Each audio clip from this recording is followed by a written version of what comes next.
नमस्कार दोस्तों। एकाग्रता किसी भी काम में सफलता के लिए जो एक क्वालिटी चाहिए ही चाहिए वह है एकाग्रता। मनुष्य और पशु में मुख्य अंतर मन की एकाग्रता का ही है। किसी भी प्रकार के कार्य में सफलता एकाग्रता का ही परिणाम है। हम इसके परिणाम नित्य ही देखते हैं। कला, संगीत आदि में उच्च उपलब्धियां मन की एकाग्रता का ही परिणाम है। पशु में मन की एकाग्रता की शक्ति बहुत कम होती है। जो लोग पशुओं को सिखाते हैं वे जानते हैं कि पशु को जो बात सिखाई जाती है वह उसे लगातार भूलता जाता है। वह एक बार में किसी भी वस्तु पर देर तक चित्त को एकाग्र नहीं रख सकता। मनुष्य और पशु की एकाग्रता में यही अंतर है। मनुष्य में चित्त की एकाग्रता की शक्ति अपेक्षाकृत अधिक होती है। एकाग्रता की शक्ति में अंतर के कारण ही एक व्यक्ति दूसरे से अलग होता है। छोटे से छोटे आदमी की तुलना ऊंचे से ऊंचे आदमी से कीजिए तो फर्क मन की एकाग्रता की मात्रा में ही होता है। प्रत्येक व्यक्ति का मन कभी न कभी एकाग्र हो जाता है। हमें जो चीजें प्यारी होती हैं हम उन पर मन जमाते हैं और जिन चीजों पर हम मन जमाते हैं वे हमें प्यारी होती है। जैसे कोई ऐसी माता होगी जो अपने कुरूप से कुरूप बच्चे के चेहरे को प्यार न करती हो। उसके लिए वह मुखड़ा दुनिया का सबसे सुंदरतम मुखड़ा होता है। वह उससे प्रेम करती है क्योंकि वह उस पर अपना मन एकाग्र करती है। और यदि सभी लोग उसी पर अपने मन को एकाग्र करें तो सब उससे प्यार करने लगेंगे। सभी को वह चेहरा सुंदरतम प्रतीत होगा। हम जिन्हें प्यार करते हैं उन्हीं चीजों पर अपना मन एकाग्र करते हैं। इसी प्रकार जब हम कोई मधुर संगीत सुनते हैं तो हमारा मन उसमें अनुरक्त हो जाता है और हम उसे वहां से हटा नहीं पाते। जो लोग अपना मन शास्त्रीय संगीत पर एकाग्र करते हैं उन्हें लोक संगीत नहीं अच्छा लगता। जो लोक संगीत पर मन एकाग्र करते हैं उन्हें शास्त्रीय संगीत पसंद नहीं आता, क्योंकि शास्त्रीय संगीत अधिक गूढ़ होता है और उसे समझने के लिए अधिक मात्रा में एकाग्रता की आवश्यकता पड़ती है। संगीत से मन जल्दी एकाग्र हो जाता है। ऐसा क्यों है? क्योंकि संगीत में एक स्वर के बाद दूसरा स्वर जल्दी जल्दी बदलता है, इसलिए मन तत्काल स्थिर हो जाता है। बच्चा जीवंत संगीत इसलिए पसंद करता है क्योंकि स्वरों के द्रुत परिवर्तन के कारण, तेजी से परिवर्तन के कारण उसके मन को इधर उधर भागने का अवसर नहीं मिलता। किसी भी वस्तु में एकाग्रता में अड़चन यह है कि हम अपने मन को वश में नहीं रख पाते, बल्कि हम उसके वश में रहते हैं। ऐसा जान पड़ता है कि हमसे बाहर कोई वस्तु मन को अपने में खींच लेती है और जब तक चाहती है तब तक उसे पकड़े रहती है। सुरीली तान सुनने या सुंदर चित्र देखने पर हमारा मन उनकी पकड़ में दृढ़ता पूर्वक आ जाता है और हम वहां से उसे हटा ही नहीं पाते। इसीलिए व्यसनों और बुराइयों द्वारा हमारा मन खींच लिया जाता है और हम उनकी ओर ज्यादा आकर्षित होते हैं। क्यों बच्चे पढ़ने में मन नहीं लगा पाते? क्यों हम व्यायाम, ध्यान और अच्छे कर्मों में ज्यादा प्रवृत्त नहीं हो पाते? क्योंकि मन नटखट है और उसे विषय, व्यसन, मनोरंजन, टीवी और खेल आदि ही चाहिए।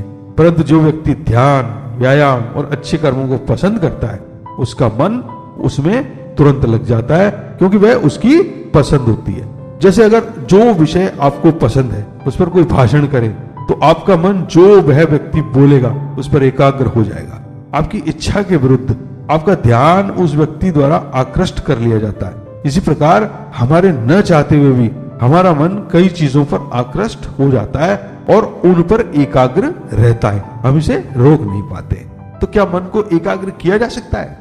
योगी लोग कहते हैं कि हाँ, किया जा सकता है, परंतु साथ ही वो योगी जन यह भी कहते हैं कि एकाग्रता बढ़ाने के साथ साथ दूसरी बात का ध्यान रखना भी जरूरी है, और वह यह है कि हमें किसी भी वस्तु में मन एकाग्र करने के साथ साथ मन को उस वस्तु से तुरंत आवश्यकता पड़ने पर अलग करना भी आना चाहिए, जिसे भगवत गीता में अनासक्ति कहा गया है।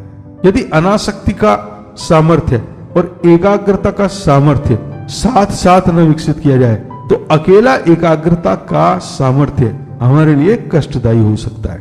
आज भी हमारी स्थिति यही है कि हमारा मन बाहरी वस्तुओं द्वारा आकर्षित हो जाता है और फिर वो उनमें ही डूबा रहता है, हम उसको वहां से हटा नहीं पाते। हमारा मन हमारी इच्छा के विरुद्ध वस्तुओं के किसी आकर्षक गुण के कारण उन पर जमता रहता है और हम उसका प्रतिरोध नहीं कर पाते। अतः मन को वश में करने के लिए हमें इसे प्रशिक्षित करना होगा। जब हम मन को अन्य वस्तुओं की बजाय मन में ही लगाना सीख जाते हैं तो फिर हमारी समस्या खत्म हो जाती है। आज हमारा मन में नहीं लगता बल्कि किसी अन्य चीज में लगा रहता है।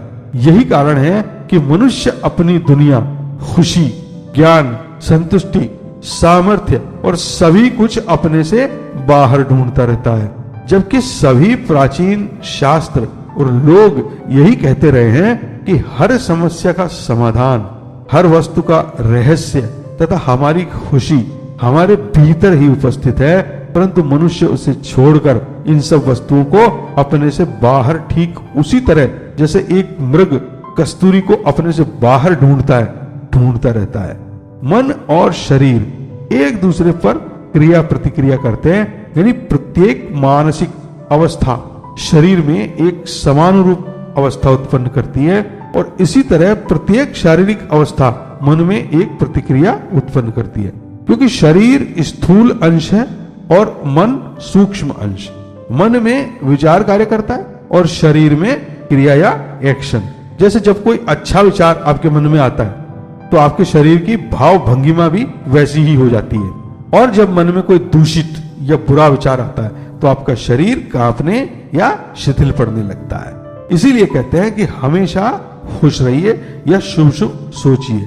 इसी प्रकार जब आप थक जाते हैं और उठकर शरीर को थोड़ा व्यायाम करने के अंदाज में हिलाते डुलाते हैं या थोड़ी कसरत करते हैं तो आपका मन भी एक स्फूर्ति का अनुभव करता है। जब आप अपने शरीर के किसी भी अंग से किसी भी बच्चे या जानवर को सहलाते हैं तो आपका मन भी प्यार से भर उठता है। इसलिए कहते हैं कि अपने आप को किसी न किसी काम में लगाए रखिए, हाथ पैरों को फालतू मत छोड़िए, इससे आपके मन में फालतू के विचार आना शुरू हो जाएंगे। अतः मन को प्रशिक्षित करने के लिए शरीर के माध्यम से उसके पास पहुंचना अपेक्षाकृत आसान है। अब ये कैसे किया जा सकता है? ये बहुत ही सरल है। आपने प्राणायाम का नाम सुना होगा। प्राणायाम अपने आप में एक पूरा विज्ञान है और उससे आप अपने शरीर पर नियंत्रण स्थापित कर सकते हैं और तब शरीर की सूक्ष्म क्रिया से सूक्ष्मतर क्रियाओं की तरफ पहुंचकर आप शरीर पर मन की क्रिया और मन पर शरीर की क्रिया का अनुभव कर सकते हैं। श्वास प्रश्वास के द्वारा यानी ब्रीदिंग इन एंड आउट के द्वारा यह सब प्राप्त किया जा सकता है, पर इसे किसी योग्य गुरु से सीखने की आवश्यकता है। सिर्फ कहने भर से यह नहीं हो सकता। ठीक वैसे ही जैसे अगर आपसे कोई ये कहे कि आप व्यायाम से शरीर को मजबूत बना सकते हैं तो बिना उसे सीखे और करे आप कुछ नहीं कर पाएंगे। और इसी तरह से अगर कोई आपसे कहे कि आप शेयर बाजार से पैसा कमा सकते हैं तो वो आपको सीखना पड़ेगा कि कौन सा शेयर लेना है, कब लेना है, कब बेचना है, क्या करना है। क्यों? क्योंकि सिर्फ शेयर बाजार से पैसा बना सकते हैं से आप पैसा नहीं बना सकते, आपको उसको सीखना पड़ेगा।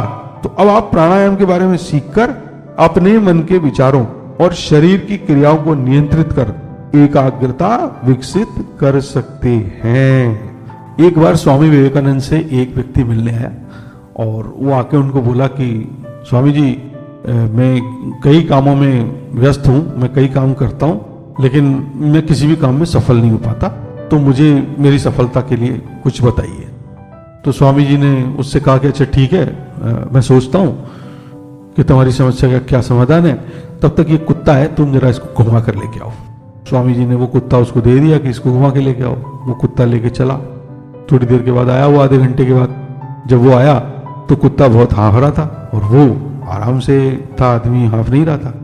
तो स्वामी जी ने उससे पूछा कि ये कुत्ता हाँफ क्यों रहा है, तुम तो नहीं हाँफ रहे। तो वो बोला कि साहब ये तो मैं जैसे ही यहाँ से बाहर निकला ये इधर उधर भागने की कोशिश करने लगा, हर चीज को सूंघता था और हर तरफ भागता था और फिर उस चीज को सूंघ कर फिर दूसरी चीज की तरफ भागता था। मतलब ये इधर उधर भागता रहा और मुझे भी भगाता रहा। तो स्वामी जी ने उससे कहा कि तुम्हारे सफल नहीं होने का उत्तर यही है कि जिस तरह से ये कुत्ता अपना ध्यान एक चीज में एकाग्र नहीं कर पाता है और इधर उधर भागता रहता है और अपनी एनर्जी को वेस्ट करता रहता है, देखो कैसे हाफ गया। तुम भी अभी तक यही कर रहे हो। तुम अपना ध्यान किसी एक काम में एकाग्र करो, फोकस करो, कंसंट्रेट करो, तो तुम्हें सफलता मिलेगी। तुम काम तो 100 करते हो, लेकिन ध्यान तुम्हारा किसी में भी नहीं रहता है। यही तुम्हारी असफलता का कारण है। तो इसका मतलब ये हुआ कि एकाग्रता के बिना आप किसी भी काम में सफल नहीं हो सकते। इसलिए आपको एकाग्रता अपने आप में कैसे उत्पन्न करनी है, यह आपके लिए सीखना जरूरी है, ताकि आप किसी भी काम में ध्यान लगा सके और सफल हो सके।